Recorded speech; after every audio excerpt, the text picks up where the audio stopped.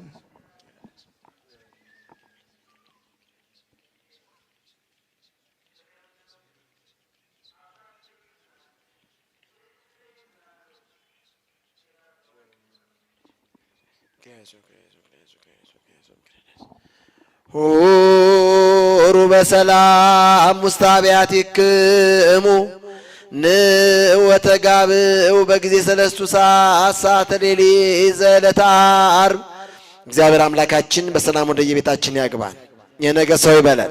ነገ የጌታችን የመድኃኒታችን የኢየሱስ ክርስቶስን ታላቁን አብዩን ክቡሩን በዓል ትልቁን የሕፃንነታችንን በዓል በድምቀት እናከብራለን። እንኳን አደረሳቸው።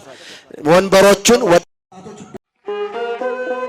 ንቁ ኦርቶዶክስ ተዋሕዶ የጸሎትና የንስሐ መርከብ ማኅበር እንደ እግዚአብሔር ፈቃድ በአባቶች ቡራኪ ከተመሠረተ ጊዜ ጀምሮ አስታዋሽ ያጡ አድባራትንና ገዳማትን ከገጠር እስከ ከተማ በመላው የኢትዮጵያ ክፍል በመዘዋወር ታሪካቸውን በመዘገብና ዶክመንታሪ ፊልም በመስራት ለመላው ዓለም እያስተዋወቀ ይገኛል። በዚህም የሚዲያ ተደራሽነትን አጥተው ለዘመናት ሳይታወቁ ተደብቀው የኖሩ ጥንታዊና ታሪካዊ ገዳማትና አድባራትን እስከ ዓለም ዳርቻ ድረስ እንዲታወቁ በማድረግ ብዙዎች ከቅዱሳን መካናቱ በረከትን እንዲቀበሉ እያደረገ ይገኛል። ይህን አገልግሎት በገንዘባችሁና በጸሎታችሁ መደገፍ የምትችሉ በሙሉ በሚዲያችን ታሪካቸው ተዘግቦ ለዓለም እንዲዳረስ የምትፈልጓቸውን ገዳማትና አድባራትን ለሚዲያ ክፍላችን ጥቆማ መስጠት የምትችሉ መሆኑን በደስታ እንገልጻለን። በየጊዜው የሚለቀቁ ዘጋቢ ፊልሞችን ላይክ እና ሼር እንዲሁም ሰብስክራይብ በማድረግ የአገልግሎቱ በረከት ተሳታፊ ይሁኑ። ንቁ ሚዲያ ርቱ የቤተ ክርስቲያን ልሳን